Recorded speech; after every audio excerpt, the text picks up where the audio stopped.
Hey everybody, thanks for watching Bikes and Blades. This is Dwight, and you may recall a while back, about a year and a half ago, I bought a Niner RLT-9 Steel, and I've been riding it all the time. It's kind of my go-to bike for everything.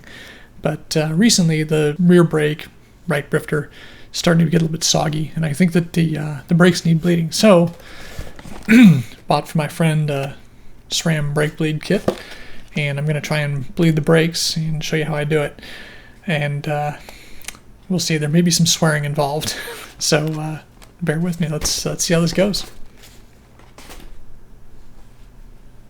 So I recorded that little intro about a month ago. In fact, over a month ago. And I put off actually working on the brakes for a long time because I just didn't want to mess with it. Finally, yesterday I got around to doing it. And I was going to film the process and show you how I bled the rear brakes on my Niner RLT-9, but I realized there's some really good videos already out there. The SRAM video is really clear, and Cint Gibb has done a great job of kind of showing how to do the road brakes, and I think also he shows the mountain bike brake bleeding as well. So I didn't feel like there was a need to duplicate that effort. But what I do want to tell you is some quick details about working on the Niner RLT-9 brakes.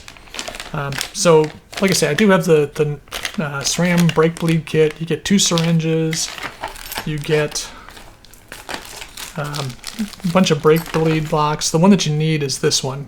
This is the one that works for the SRAM HRD road brakes. And this end here goes into the brake caliper between the pistons and gives you the right spacing, theoretically. I'll talk about that in a second. You also get the Torx T10 wrench to undo the bleed screws. And you get, actually in my set, I've got three bleed hoses that go with the kit. These are the 2 that I used. These are the silver ends here. These go into the bleed screw fittings on the caliper and on the lever. And then this one, I don't know what this is for, maybe mountain bike. I don't know. Anyway, I didn't use it. So what I found is that I followed the procedure exactly. I bled the brakes. It worked great. You know, I did everything that they show in the video and in their written procedure as well, which I'll put a link in the comments. But when I got done, the lever just came all the way to the bars. Even after I pumped it a bunch of times, I couldn't get any brake action. And so I got frustrated. I went inside and I checked. I did a little Googling, and some other people have had the same problem.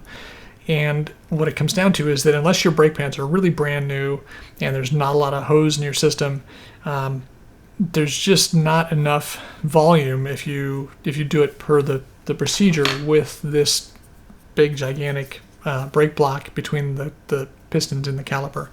So what I ended up doing is violating the procedure, and I left my wheel on the bike and went ahead and bled the brakes. Exactly the same procedure, but with the wheel in and the rotor between the brake pads. I didn't remove the brake pads. I left the rotor and pads in place, did the bleeding that way, and it worked great. When I got done, I had just the right amount of lever take-up and no drag, and everything worked good. So that's kind of the key thing that I want to mention if you're going to work on your Niner RLT-9 with the SRAM Apex HRD road brakes. Maybe this will work great for you, but I couldn't get it to work. I found that it took up too much space, and there wasn't enough volume left in the system when I got done. So the tip I want to pass on is, try it with the rotor in place and the pads.